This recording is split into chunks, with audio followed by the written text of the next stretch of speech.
Neuropsicología de la Universidad Nacional de Asunción.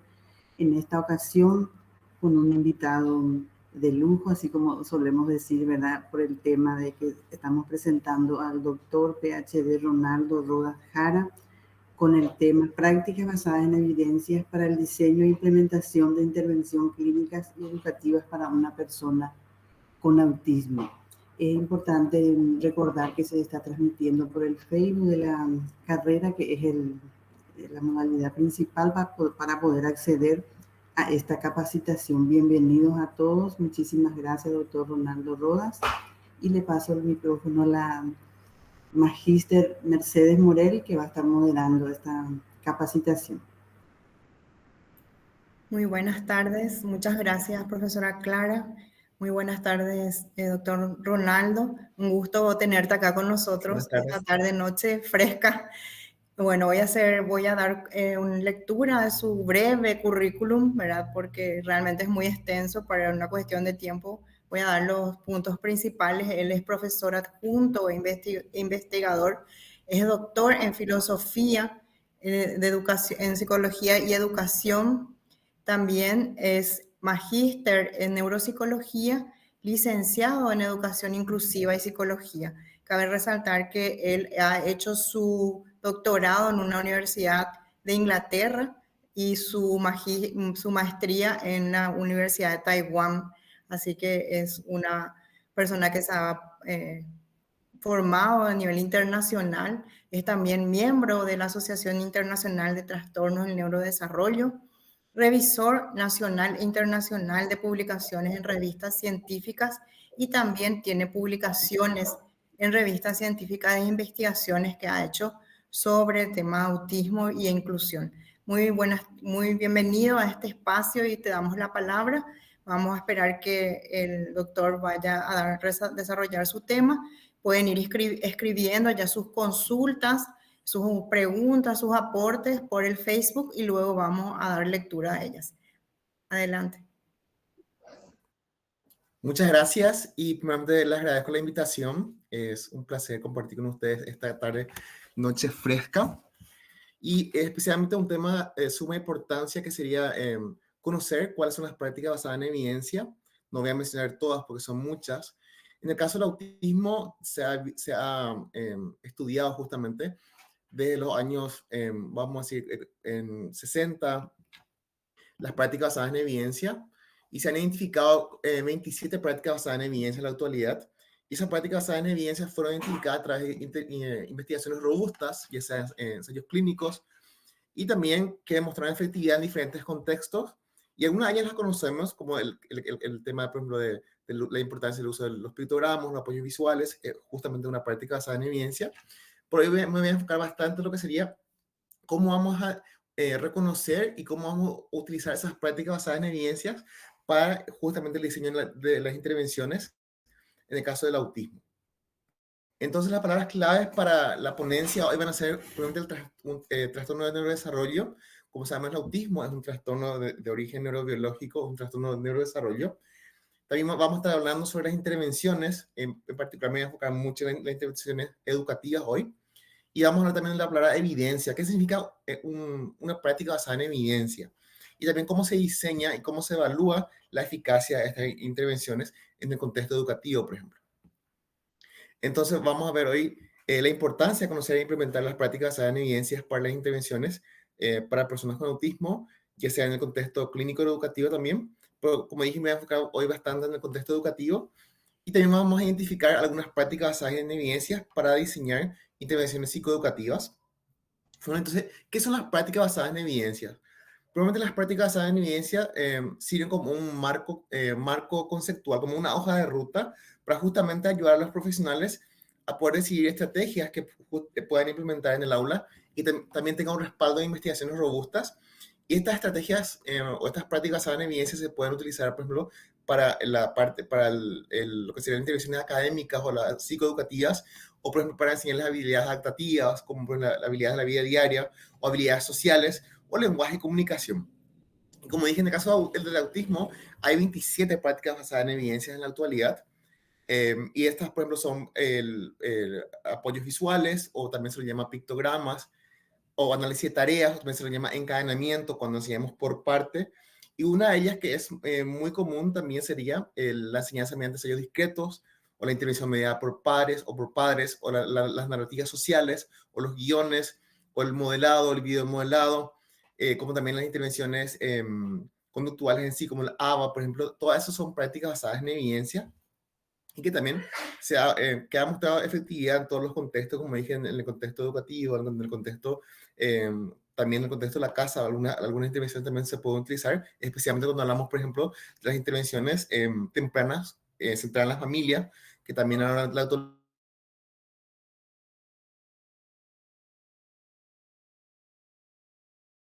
Es eficaz si podemos ver resultados personales que sean significativos y que esa persona pueda también utilizar esos resultados en todos los contextos de su vida. Entonces, de eso hablamos de la generalización, que esa persona lo aprendió en la escuela, lo pueda utilizar después en la casa o en otros contextos de su vida diaria.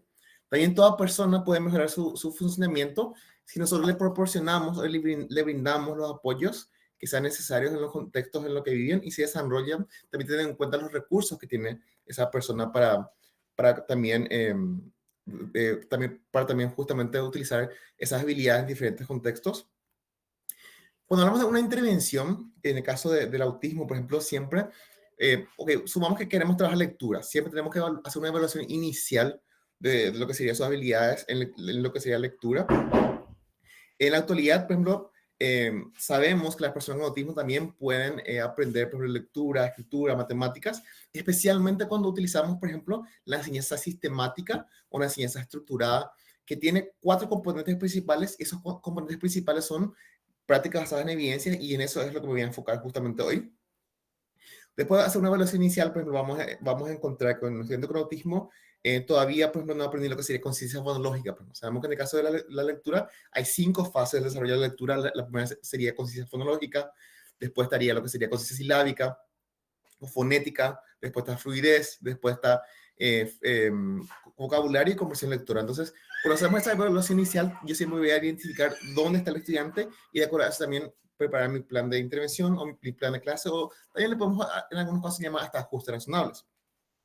Después de ese plan de intervención, tenemos que también empezar a trabajar con ese estudiante utilizando las prácticas basadas en evidencia que enseguida voy a presentar, y debemos siempre evaluar el progreso, ver si el estudiante está respondiendo bien y de acuerdo a eso hacer algunas consideraciones, qué necesito cambiar, qué necesito agregar, y siempre también planificar la generalización.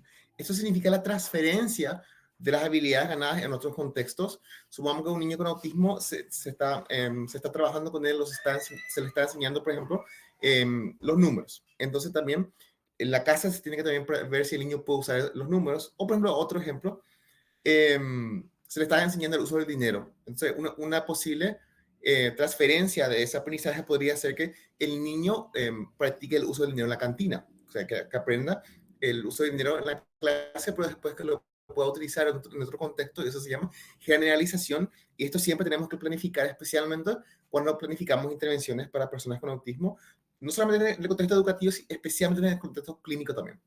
Y después también tengo que ver si esa habilidad adquirida también se mantiene. Si la persona también después de una semana todavía lo usa o lo utiliza y lo va manteniendo esa habilidad.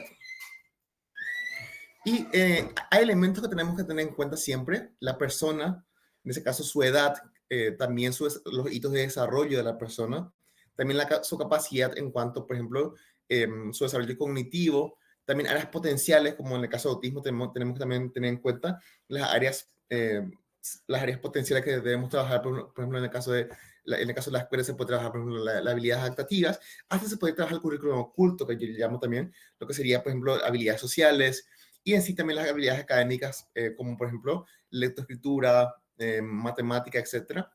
Entonces eso sería justamente identificar esas áreas que queremos trabajar con el estudiante, y después también las áreas que tipo necesita esa persona para su edad y para su contexto, y para la que justamente una habilidad que le pueda ayudar a ser más independiente.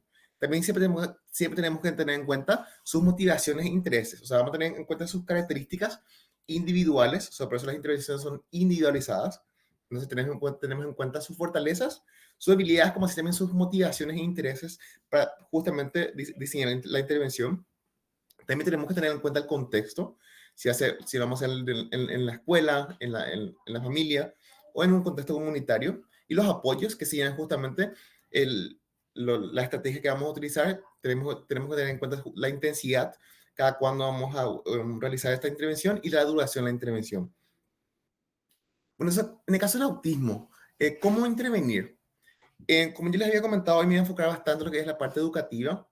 Y en el caso del autismo, la parte educativa se ha hablado bastante de la importancia de la enseñanza sistemática para que estas personas con autismo puedan aprender, por ejemplo, habilidades académicas. Por ejemplo, lectura, escritura, matemáticas, ciencias, lo que sea.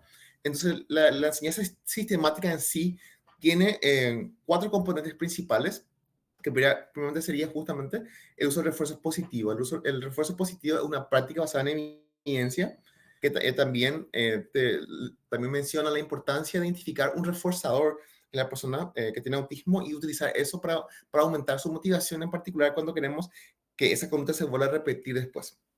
Tenemos después algo que se llama enseñanza mediante ensayos discretos. Es una práctica basada en evidencia también que viene del ABA, que tiene muy en cuenta lo que sería el condicionamiento operante, por ejemplo, o sea, la presentación de estímulos y respuestas y de acuerdo a eso el aprendizaje. También hablamos del uso de apoyo o soportes y cómo se debe desvanecer estos soportes. También hablamos de cómo corregir cuando el estudiante con autismo, por ejemplo, no da la respuesta correcta.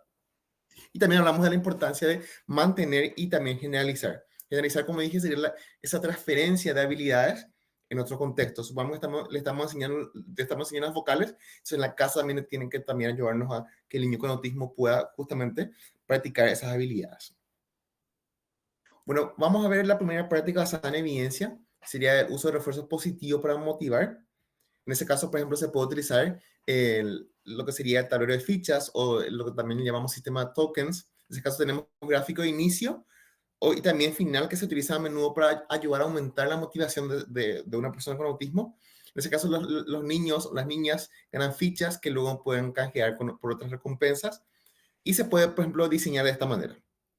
Entonces, también esto se puede utilizar también en el contexto clínico o en el contexto educativo, como dije, es muy, muy útil para aumentar la motivación de la persona. Y no solamente de la persona que tiene autismo, también se puede utilizar con otras condiciones o hasta con la clase en general. Entonces, esto sería el tablero de fichas. Y también el niño va ganando una estrellita o una ficha de acuerdo a la respuesta que va también dando. Y después está la enseñanza mediante ensayos discretos. Eso sería un tipo de enseñanza bien estructurada. También hay unas reglas que tenemos que seguir cuando utilizamos esta enseñanza mediante ensayos discretos. Ensayo discreto justamente significa intentos de enseñanza y sería una enseñanza más repetitiva. Y justamente esto es algo bueno, en particular cuando trabajamos con niños con autismo. En este caso, estos intentos de enseñanza tienen un principio y un final claro, y eso que llamamos discreto en este caso. Entonces, un ejemplo, el ensayo discreto en la escuela. El antecedente sería, por ejemplo, o sea, este ensayo discreto tiene 3 partes importantes, que sería el antecedente, la respuesta, la consecuencia. El antecedente podría ser, por ejemplo, la profesora pone tarjetas con vocales y pide a Pedro que señale la U, por ejemplo. O sea, en el caso de la respuesta, Pedro señala la U y la consecuencia, genial, lo hiciste muy bien. Un elogio de manera inmediata, también un reforzador que podría ser, por ejemplo, o también un premio, como por ejemplo podría ser la estrellita que también le mostré hace rato que se puede utilizar con esto, con el tablero de fichas. Entonces, eso sería la enseñanza mediante ensayo discreto. Tenemos el antecedente, la respuesta y la consecuencia, pero sin embargo, sin el antecedente, el estudiante te da una respuesta que es incorrecta. En ese caso, le vamos a justamente dar una respuesta neutral. Vamos a volver al antecedente y vamos a decirle, vamos a volver a intentar, vamos a volver a probar. En ese caso, en el antecedente vamos a utilizar lo que serían los soportes, lo que justamente dije hace rato, tipo los apoyos, que varían también de intensidad, que podría ser, por ejemplo, ayuda física total. En ese caso, justamente le ayudamos a la persona a encontrar la respuesta correcta primeramente con una ayuda física total. Por ejemplo, le estamos haciendo parte del cuerpo, tipo la cabeza. Por ejemplo, entonces ayuda física total podría ser, por ejemplo, Pedro, tócate la cabeza. O sea, ese va a ser el antecedente y justamente esa ayuda física total es que vos hagas con él o ella, en este caso él. Y después la respuesta es que Pedro haga contigo. Entonces después la consecuencia, exacto, lo hiciste muy bien. Y le das un elogio más una estrellita que podría ser, dependiendo de la edad también. Después volvemos al antecedente, como dije, son intentos de enseñanza. Volvemos al antecedente y vamos a utilizar lo que sería ayuda física parcial. Pedro, tócate la cabeza. O sea, en ese caso lo hacemos parcial. Y si le estamos haciendo las vocales primero en la mesa, le vamos a indicar justamente dónde está la vocal que queremos que encuentre. Y después volvemos al antecedente la tercera vez y vamos a indicar otra vez. En ese caso, por ejemplo, Pedro, tócate la cabeza. Y vamos a esperar que él pueda responder vamos a decir, con el modelado o también con ayuda verbal nomás, o lo que sería soporte verbal nomás, o lo que sería una guía, una pequeña pista que le damos para que encuentre la respuesta. Y la idea es justamente de eso, que desvanecemos los soportes hasta que ese estudiante lo pueda hacer solo o sola. Eso sería ensayo discreto. Se tiene antecedente, respuesta, consecuencia. También se puede utilizar, en este caso, por ejemplo, los pictogramas. También se puede utilizar lo que es el encadenamiento, lo que sería justamente enseñar por partes. Por ejemplo, en vez de enseñarle por A, E, I, O, U, lo vas a ir enseñando por partes. Primero la A, después la E, después la I. Eso sería encadenamiento.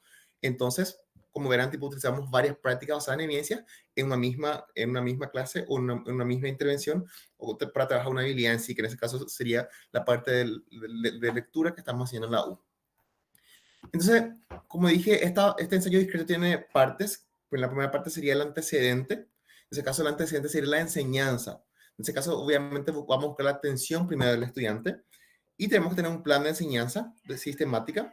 Tenemos que utilizar un lenguaje simple y también se puede, como dije, utilizar pictogramas, apoyos visuales. Y también tenemos que ser consistentes con esta enseñanza. Eso es muy importante, en particular cuando trabajamos con un niño con autismo. Tenemos que ser consistentes con la enseñanza. Eso significa utilizar la misma estrategia siempre.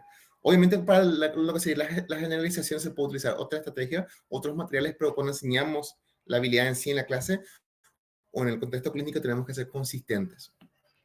Después de estar claves para la respuesta, tenemos que también conocer qué es la respuesta que estamos buscando y dar como 3 a 5 segundos para que el estudiante pueda responder y elogiar si es una respuesta correcta. Y en el caso de respuesta incorrecta, no vamos a dar un refuerzo, vamos a dar un refuerzo neutral. Y después está la consecuencia. Voy a dejar que pase esa. Después está la consecuencia, que justamente es el refuerzo en ese caso, que sea de inmediato. En ese caso se elogia las respuestas correctas y también yo recomiendo tratar de variar justamente estos comentarios. Las mejores respuestas, mejores refuerzos positivos, eso que llamamos refuerzo positivo diferenciado. Y también al comienzo se puede dar un refuerzo positivo o por ejemplo un premio, una estrellita por cada respuesta correcta, pero con el avance podemos ser más exigentes, por ejemplo, una estrellita por cada 3 respuestas correctas. Entonces también se puede variar esto. No sé qué sería ensayo discreto. Sería un simple antecedente, respuesta, consecuencia. Los antecedentes y las consecuencias son planeadas e implementadas acorde al plan y se utilizan elogios, premios como refuerzo, como reforzador. En ese caso también tenemos que identificar cuál es el reforzador de esa persona con autismo, porque cada persona también tiene algo que le motiva. En algunos casos podemos utilizar sus objetos de apego, por ejemplo, en ese caso. Entonces también en ese caso se utiliza lo que sería también los soportes, que como dije, se dan cuando el estudiante no dio la respuesta que estábamos buscando y se va desvaneciendo también. Entonces, los soportes serían las pequeñas guías o las pequeñas pistas que le damos al estudiante y que vamos desvaneciendo. Entonces, sería, por ejemplo, ayuda física total, ayuda física parcial, modelado, por ejemplo, gestual, verbal, visual. Y yo siempre recomiendo empezar, por ejemplo, la intervención sin ningún soporte o sin ninguna pista y después le vamos dando los pequeños soportes de acuerdo de acuerdo a la falta de respuesta o la respuesta que el estudiante te va dando. Entonces sería, primeramente, tratar de obtener, como dije, una respuesta correcta de manera independiente y registrar también sí, no en tu lista de cotejo y utilizar primero la indicación menos intrusiva e invasiva. Si el niño o la niña no tiene éxito, vamos a subir la jerarquía de soportes e indicaciones y tratar siempre de terminar en el nivel menos invasivo. Entonces, sí, también recomiendo no utilizar indicaciones o pistas involuntarias, entonces no empezar primero, por ejemplo, con ayuda física total y el niño ya sabía pues, una respuesta correcta. ¿Y cómo corregir? La corrección tiene que ser de manera neutral cuando hay una respuesta incorrecta. En el caso que haya una respuesta correcta, como dije, se puede usar, o sea, se debe dar los elogios de manera inmediata y también, por ejemplo, las estrellitas, que también se va a utilizar con tablero de fichas o el famoso sistema tokens. Muy bien.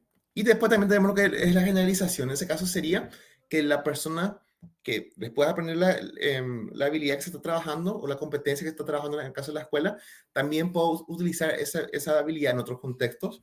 Entonces, en ese caso es muy importante también siempre estar en comunicación con la familia de qué es lo que se está trabajando en la escuela para que también la familia te pueda ayudar a repasar o también para que la familia te pueda ayudar a ver si el niño puede utilizar esa habilidad aprendida en otro contexto. Eso es súper importante, especialmente cuando trabajamos, por ejemplo, lo que sería habilidades adaptativas o habilidades de la vida diaria, o por ejemplo también cuando trabajamos en habilidades académicas en sí, como lectura, escritura, matemática. Y siempre, en ese caso, también tenemos que registrar el progreso del estudiante. ¿Por qué? Porque también podemos ver, por ejemplo, en dónde va a tener más dificultad y también qué tipo de soportes, por ejemplo, ayudamos al estudiante para aprender.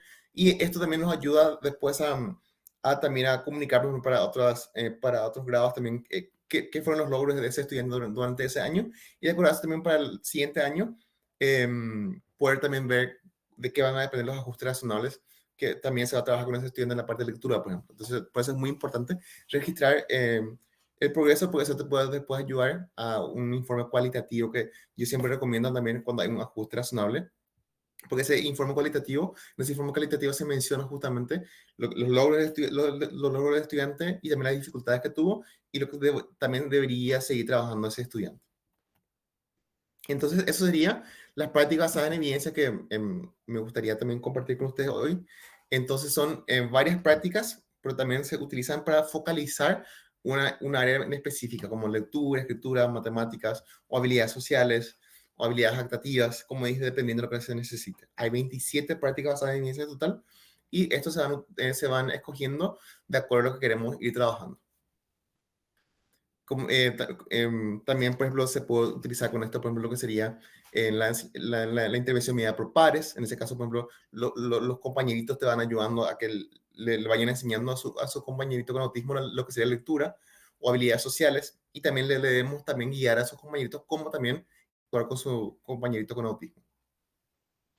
Ahora también estoy abierto a sus preguntas, consultas. Como dije, tipo, la presentación en sí, hoy me quise enfocar en lo que sería la parte psicoeducativa, la parte educativa, pero también estoy abierto a lo que sería a sus preguntas si es referida al contexto clínico en sí también, u otras áreas. Todas estas prácticas basadas en evidencia se pueden utilizar por psicólogos, por fonoaudiólogos u otras personas. Ahora estoy abierto a sus preguntas o comentarios.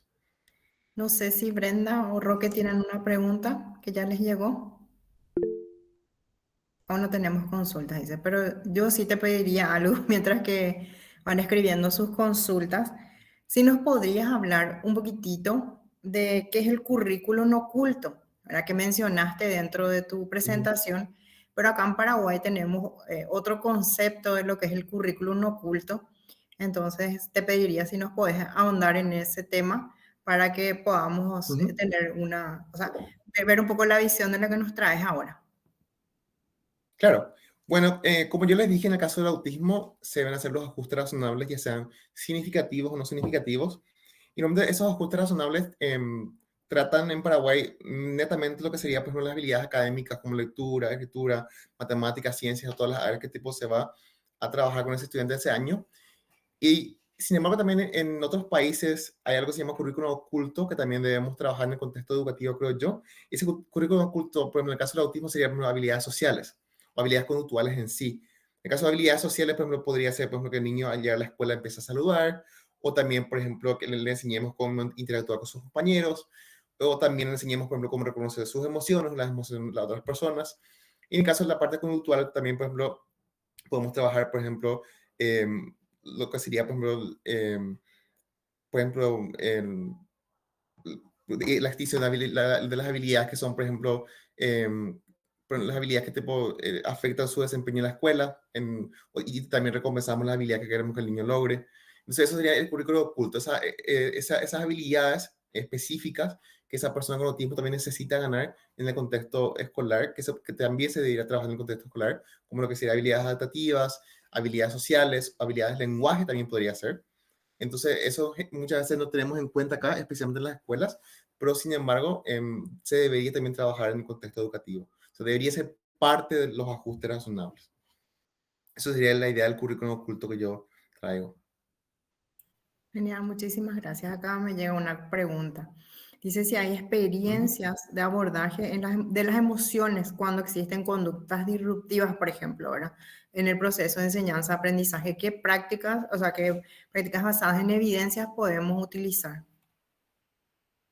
En el caso de las emociones. Sí, por ejemplo, exactamente cuando hay conductas disruptivas, ¿verdad? Llanto, berrinches. Esa consulta nos llegó desde el Facebook. Bueno, hay una idea justamente que se llama extinción. Eso sería, vendría justamente la parte conductual de las intervenciones conductuales. En ese caso es cuando no hacemos caso a la conducta disruptiva, porque muchas veces la conducta disruptiva tiene un antecedente y cumple una función.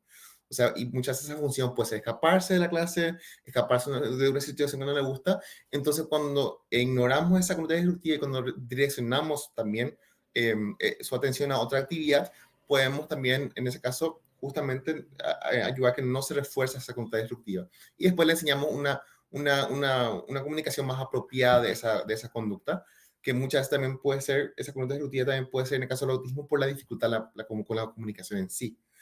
Como sabemos, una de las características del autismo es la dificultad con la comunicación, y también muchas investigaciones nos sugieren que las conductas disruptivas de las personas con autismo sería por eso, por la dificultad que tienen para comunicar, ya sea que tiene una dificultad o tiene, por ejemplo, un dolor o se quiere comunicar en sí con sus compañeritos, por ejemplo, en vez de, por ejemplo, hablarle, tipo le agarra o le estira el cabello. Entonces sería eso. Y enseñarles la conducta adecuada que queremos que aprenda a través del modelado, a través del video modelado. El modelado en particular es muy útil. Y también le tenemos que enseñar por parte. Eso se llama encadenamiento. Entonces, le vamos a enseñar la conducta por parte, y también en ese caso, cuando la conducta que queremos que se presente, logramos observar, entonces en ese caso podemos también utilizar los elogios para que esa conducta después el niño lo pueda volver a repetir. Cuando hay elogios, sabemos que el niño, o sea, eso puede aumentar la motivación y esa conducta puede ser repetida. Y en el caso de la conducta disruptiva también es muy importante a la hora de tener, por ejemplo, un espacio, o sea, del autismo es muy importante tener un espacio sensorial también. También utilizar, por ejemplo, lo que sería, por ejemplo, el semáforo de las emociones, y si está en rojo, por ejemplo, o que necesita un tiempo en su espacio en espacio sensorial para calmarse y después volver a la clase. Y muchas veces también esas conductas disruptivas ocurren porque no utilizamos estas prácticas que yo estuve comentando, como por ejemplo enseñarles por parte, porque justamente cuando le enseñamos por parte y cuando le damos las pequeñas ayudas, las pequeñas pistas, ellos van también teniendo un logro, o sea, sienten ese logro que también nos sienten a veces cuando le damos una cosa para pintar y al final de cuentas no sabía cómo era pintar eso por parte. Entonces, eso sería. Súper bien. Ahí también yo creo que es importante, no sé qué pensás del tema de que hay que explicar también, o sea, cuando uno está en un contexto educativo, hay que explicarle a los padres, por ejemplo, el tema de las conductas, del área sensorial, porque muchas veces cuando no hay esa comunicación puede haber problemas, ¿verdad? De una mala interpretación, porque se la aísla. ¿Qué experiencias existen con respecto a eso? Si nos pueden comentar también, porque es una práctica que existe, ¿verdad? Entonces a veces ocasiona también dificultades cuando uno no lo aplica bien. Claro, tenemos que ser muy conscientes porque, como dije también, una conducta en sí cumple una función.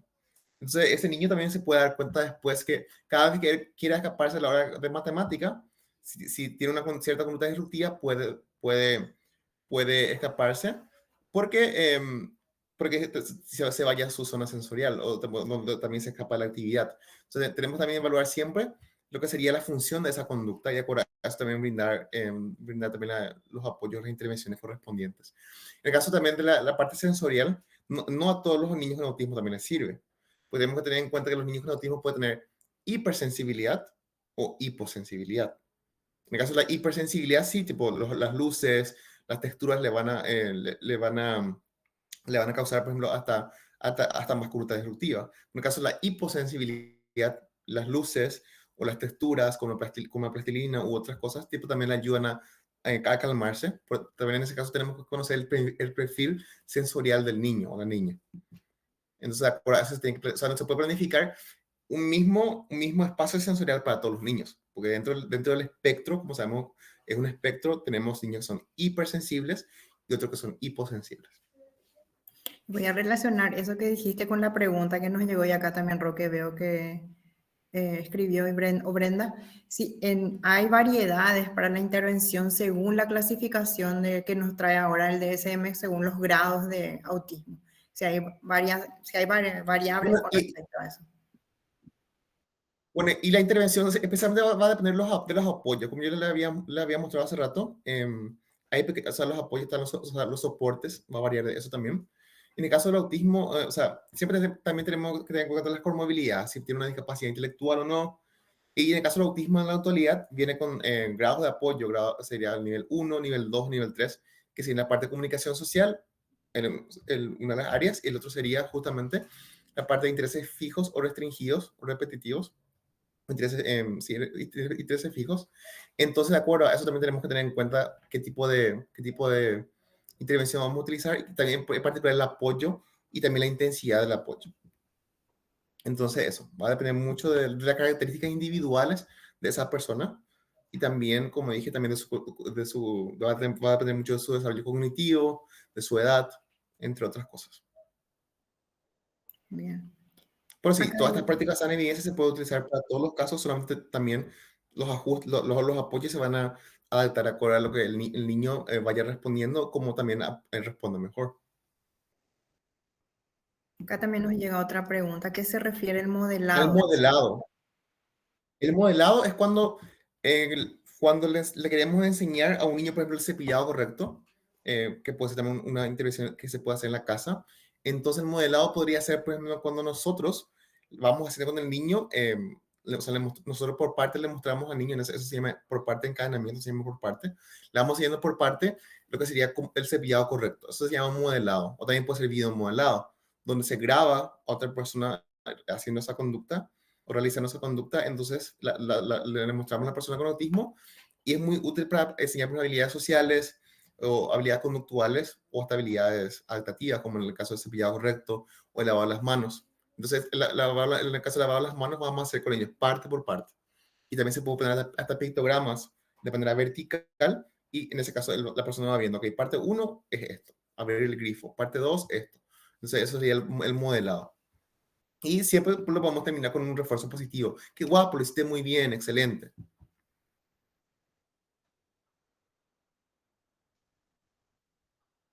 Muy bien. Sí, entonces, si un niño prende muchas luces y así se siente bien, en ese caso sería una hiposensibilidad.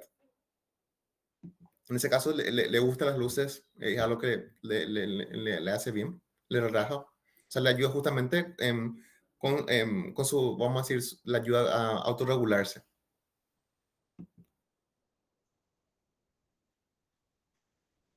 Por eso es importante saber las características, ¿verdad? Y no generalizar, porque eso es lo que a veces queremos generalizar. Queremos un diagnóstico justamente para generalizar. Y es importante conocerle al alumno, a nuestro paciente, a nuestro cliente, ¿verdad? Entonces, ir viendo individualmente, y es un proceso también. Una vez tampoco le vamos a conocer, ¿verdad? O sea, con una sola vez. Entonces, hay que ir también viendo qué es lo que hace niño, esa niña, ¿verdad? ¿Qué necesidad tiene o qué características tiene, ¿verdad? Porque a veces decimos, queremos un diagnóstico, a veces me dicen a mí en la escuela, queremos un diagnóstico, pero ¿para qué quieren el diagnóstico, verdad? Entonces entender que el autismo tiene mucha variedad y que todos también somos diferentes también con respecto a de acuerdo a nuestra edad cronológica, evolutiva, nuestra cultura, nuestra familia, ¿verdad? Entonces entender que hay un espectro, como dice eso, ¿verdad? Que hay que mirar el todo, ¿verdad? Así mismo, dentro de ese espectro también sabemos que muchas personas con TEA tienen comorbilidades, que podría ser, como dije, el TDAH, o por ejemplo, tenemos también, por ejemplo, el discapacidad intelectual, entre un 50 a 60%. Entonces, también conocer, conocer su diagnóstico de TEA, pero también conocer las comorbilidades que vienen con el TEA y las características individuales de ese niño en cuanto a lo que serían sus habilidades adaptativas. Como dije, por eso siempre empezamos una evaluación inicial, para justamente ver qué características tiene ese niño y de acuerdo a eso planificar la intervención y de ser individualizado, como los ajustes razonables también. No podemos utilizar el mismo ajuste razonable, por ejemplo, con todos los estudiantes, porque esos estudiantes van a tener necesidades específicas diferentes o particularidades diferentes que también van a necesitar apoyos diferentes. Los apoyos en sí lo que tenemos que siempre individualizar. Porque también solo ver, y me parece simpático a veces, que algunos, en algunos grupos tipo me dicen, tipo, ¿me puedes pasar un ajuste de primer grado? Es como que no, pues no funciona así. Se tiene que realmente estudiar las características individuales de ese niño, sus fortalezas, sus fortalezas, también sus dificultades y sus intereses. Y de acuerdo a eso se debe planificar también ese ajuste. Y enfatizar mucho también en lo que sería, por ejemplo, la parte de la independencia, por ejemplo, de acuerdo a la edad que el niño va teniendo. Por eso también, como dije, la los hitos de desarrollo también. Entonces, eso se debe tener en cuenta para la planificación de los ajustes o las intervenciones en sí. De qué hace importante para ese niño para su edad. Aparte de enseñarle, por ejemplo, lo que sería escritura, lectura, matemática. ¿Qué otra cosa le puede ayudar para ser más independiente? ¿Sí? Otra pregunta, sí. Escucho, Rocco, ¿vas a escribir?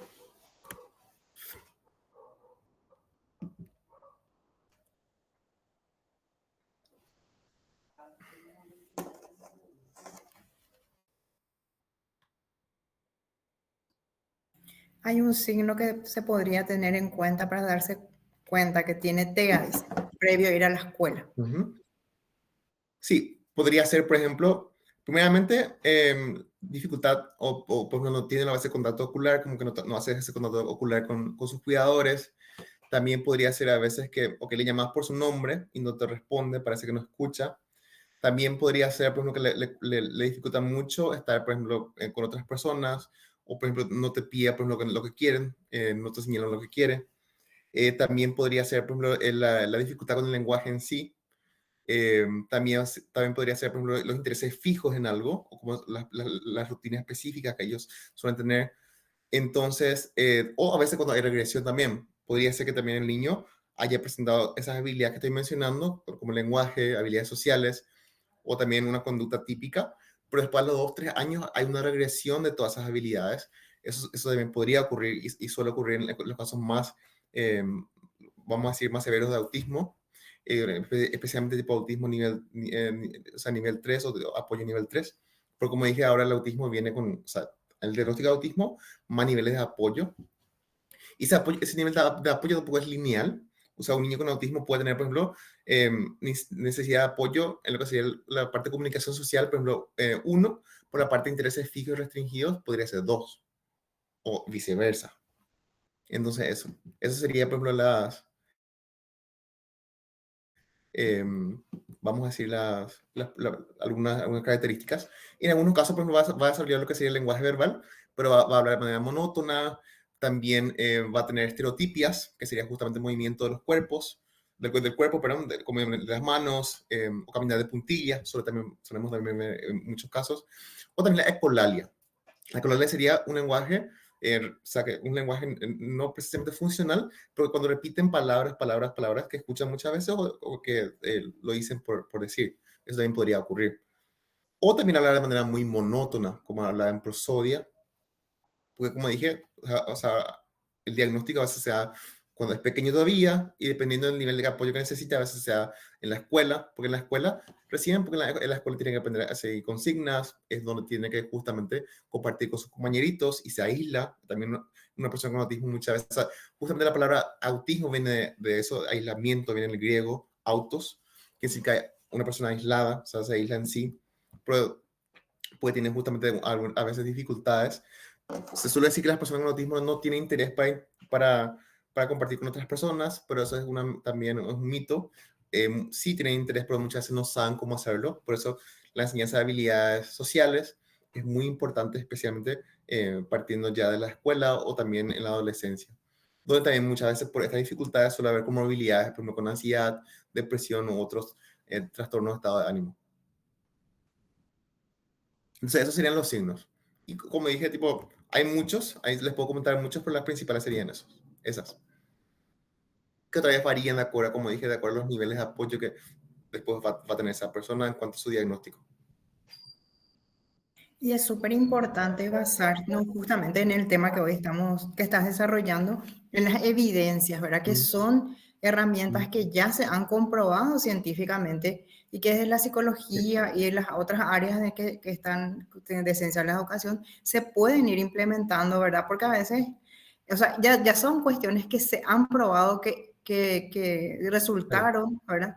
Que hay evidencias, como dice su nombre, al respecto y que eso podemos utilizar en nuestra práctica profesional.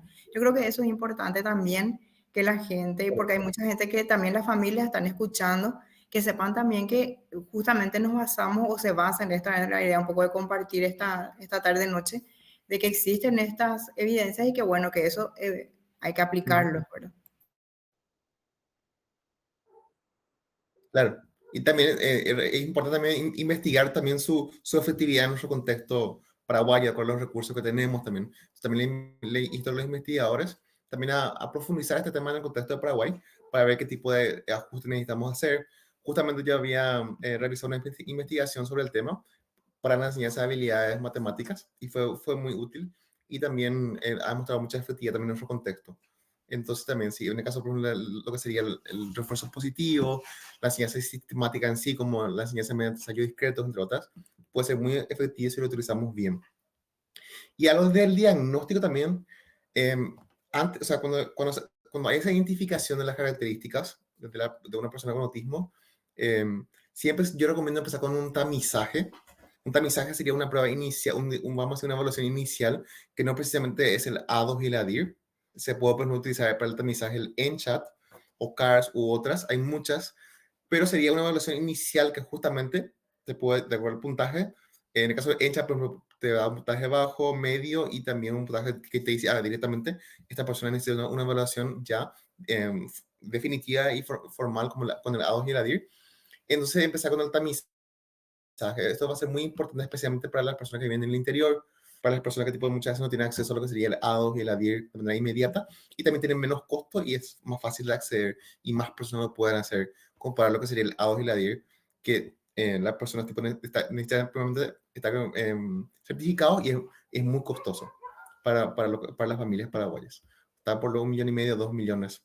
Entonces siempre empezar con el tamizaje y también cuando identificamos estas características, también empezar con lo que sería servicio de estimulación temprana por unos meses y después, si el niño no va respondiendo bien, también en ese caso yo recomendaría la evaluación ya con el A2 y el ADIR. También lo que sería Vinland 3, que evalúa habilidades adaptativas, habilidades sociales, o también el WIS o el Wechsler, que evalúa la parte del coeficiente intelectual en sí, el desarrollo cognitivo, entre otros puntos. Y también Entonces tenemos que empezar con el entender, tamizaje, ¿verdad, como de... profesor Ronaldo, que el acompañamiento también tendría que ser a lo largo de la vida, ¿verdad? O sea que, porque muchas Pero, veces nos olvidamos un poquitito cuando ya crecen, ¿verdad? O sea que parecerá que en la primera sí. infancia y así tipo hasta la escolar básica, no, nos concentramos mucho, pero nos olvidamos después cuando van creciendo que también se requiere seguir este acompañamiento, ¿verdad? Sí, y tiene un nombre justamente, profe, eso, que se llama plan de transición. En otros países generalmente se suele trabajar eso. O sea, hasta cierto grado se trabaja lo que sería el plan educativo individualizado, de donde salen los ajustes razonables, que tampoco nos hacemos en Paraguay. Y después, desde cierto grado de la secundaria, generalmente se empieza a trabajar lo que sería el plan de transición. Ahí se evalúa, por ejemplo, los intereses de esta persona, ya casi adulta con TEA, o sea, una persona joven con TEA, y de acuerdo a sus intereses, de acuerdo a su plan de futuro, se planifica cómo se le va a apoyar. Que la persona te dice, yo me quiero ir a la universidad. Entonces vos le vas a preparar justamente con un plan para esa universidad. Vas a visitar con las universidades, también le vas a mostrar los programas en lo que podría estar interesado y ver también si tienes, si tienes experiencia previa con autismo. Entonces eso sería un plan de transición. O también te dice, por lo que yo quiero trabajar en la panadería. Entonces también en ese caso le comentas también a la familia o también vas buscando opciones para que esa persona después pueda tener, vamos a decir, un instituto donde pueda estudiar panadería. En particular, este plan de transición es muy importante para ayudarles para su vida adulta y para su vida después más independiente. Y también sabemos que el nivel de independencia en la adultez va a depender mucho de estos apoyos que le brindamos. Y en particular también va a depender mucho si hemos trabajado bien lo que sería habilidades sociales, por ejemplo, o lenguaje en sí. Estos serían los indicadores que ayudan después a que una persona con autismo pues pueda ser más independiente cuando sea adulto. Tenés otra pregunta, dice. Bueno, no, sí, trastornos no precisamente, pues tenemos que ver lo que sería la diferencia entre un trastorno y un retraso. Por ejemplo. Bueno, un retraso de desarrollo podría ocurrir, por ejemplo, justamente cuando el niño utiliza el teléfono o utiliza los dispositivos tecnológicos más de la cuenta, también teniendo en cuenta su edad, especialmente puede afectar su lenguaje, pues sabemos que el lenguaje es algo social, se aprende de acuerdo a la interacción que ocurre con el entorno y de acuerdo al estímulo que se recibe del entorno. Entonces tenemos que conocer la diferencia entre un retraso y un trastorno. Un trastorno ya es de origen neurobiológico. La persona ya nace con esa condición y es para toda la vida. Entonces, o sea, un dispositivo en sí no puede causar los trastornos, pero sí, por ejemplo, un retraso, una dificultad en los hitos de desarrollo. Por eso es muy importante hacer esa evaluación integral y también diferencial para ver si es un retraso de desarrollo o si es un trastorno de desarrollo. La misma cosa pasa con lo que sería, por ejemplo, si es una dificultad de aprendizaje o si es un trastorno específico de aprendizaje. Vamos a comentar nomás. Entonces, los dispositivos en sí no pueden causar los trastornos, porque los trastornos son de origen neurobiológico, o sea, la persona ya nace con autismo, la persona ya nace con TDAH, la persona ya nace con discapacidad intelectual, la persona ya nace con lo que sea trastorno específico de aprendizaje, con dificultad con la lectura o la famosa dislexia, también como se lo suele llamar. Entonces, no. Sí un retraso, pero no un trastorno. Antes de leerte la otra pregunta que hicieron, yo quería comentar nomás lo que dijiste de la vida universitaria, ¿verdad? Y en ese proceso estábamos también las universidades, las unidades académicas fortaleciendo un poco todo lo que es el protocolo, las políticas, las prácticas en lo que es la inclusión, porque realmente ya tenemos alumnos, estudiantes que necesitan apoyos y que están llegando a la universidad, ¿verdad? Y que evidentemente también tienen el derecho a la educación como todos los ciudadanos. Y bueno, es también un avance que yo creo que acá en Paraguay se ha instalado también esto de llevar, porque antes era como hasta la educación media y ahí terminaba todo, ¿verdad? Pero la universidad también ya se está preparando hace varios años y estamos fortaleciendo bastante esa atención también y detectar un poco estos apoyos para una culminación efectiva también de una carrera universitaria, ¿verdad? Bueno, te paso un poco la pregunta. Dice, entiendo que es de los test que habías mencionado. ¿Desde qué edad es factible el resultado de estas herramientas? Dice. O sea, ¿desde qué edad sería la aplicación, verdad? Y que su grado de factibilidad. El tamizaje. El tamizaje en sí, bueno, se puede pasar desde que uno identifica las características del autismo, pues yo recomiendo más o menos 24 meses. Entonces, y el caso del ADOS y el EDIR también, como dije, se empezó con el tamizaje, después se acuerda también de acordar los puntajes del tamizaje.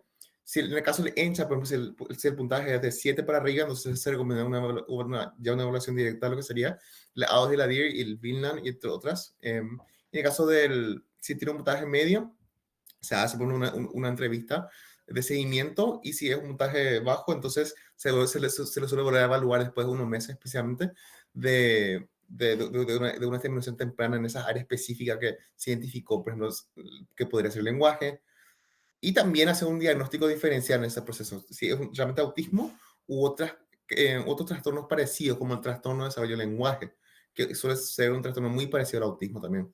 Entonces, por eso es que hace importante una evaluación también integral. Y si se puede empezar temprano.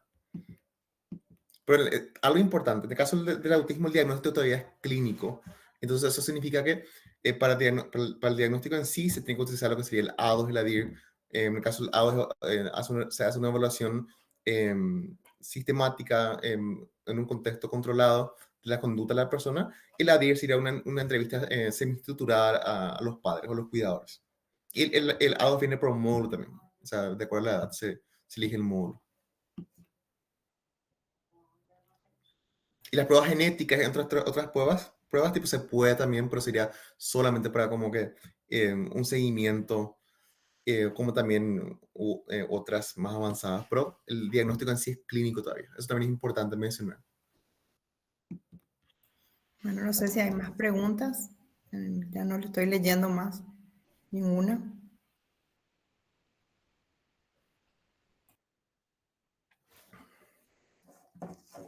Es importante el apoyo, ahí lo que mencionaste también con respecto a la atención temprana, ¿verdad?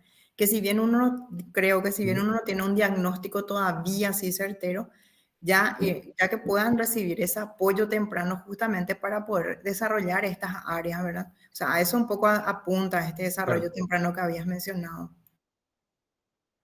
Sí, y también en la autoridad también se habla mucho de un servicio de atención temprana centrada en la familia, donde la intervención se haga justamente en contextos naturales como la casa y también utilizando los recursos que la familia tiene, como así también la familia siguen como coterapeutas. Entonces, eso es muy importante porque también en ese caso le empoderamos a la familia y son parte importante de la terapia. O sea, ya no hacemos esa terapia a puertas cerradas, sino le invitamos a la familia a ser parte de la terapia. Eso también yo recomiendo. Porque al final de cuentas la familia es la que después va a hacer seguimiento y pasa mayor parte del tiempo con su hijo, su hija, con TEA en la casa.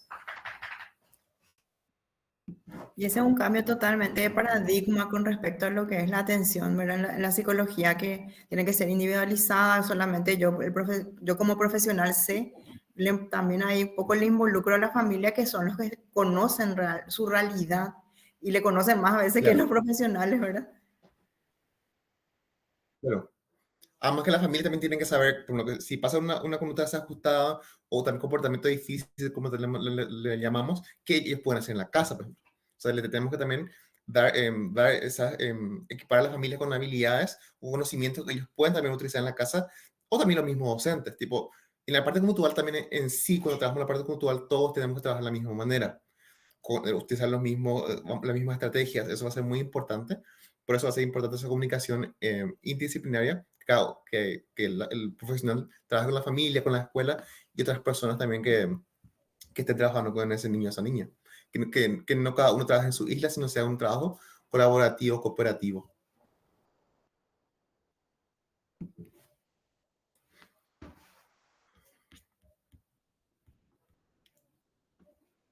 Bueno, no sé si en el Facebook tenemos más preguntas. Creo que ya no. Se respondieron todas las preguntas. Bueno, entonces podemos ir cerrando. Voy a compartirle que voy a pedir un poco a Roque que me ayude para que haga lectura del certificado que la facultad preparó para esta espectacular presentación y esta oportunidad un poco de compartir estos conocimientos.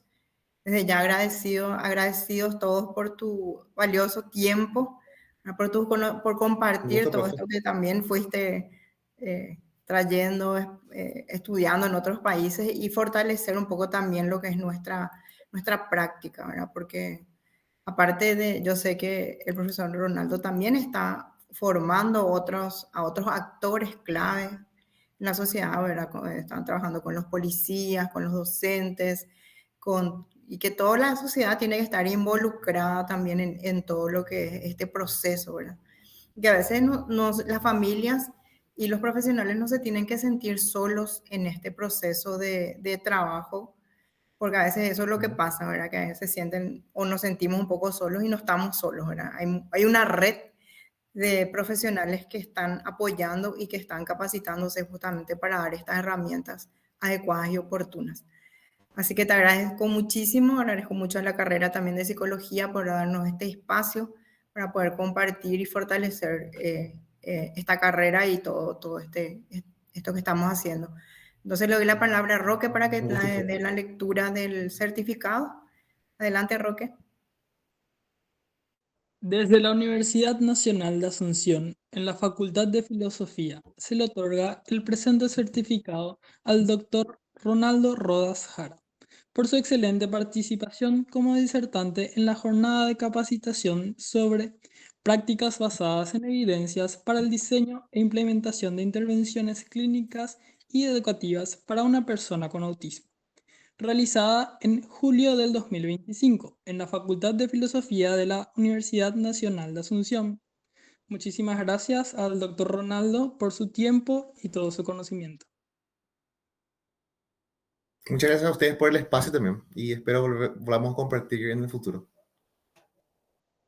Muy bien, este certificado firman el decano de la facultad, el secretario, el director académico y la directora de la carrera de psicología. Y te vamos a hacer llegar también este certificado oportunamente al concluir seguramente este espacio. Bien. Muchas gracias y vamos entonces a dar por concluida esta charla, este espacio de formación, de capacitación para los docentes, para los estudiantes y toda la comunidad académica de la facultad e interesados. Hasta luego.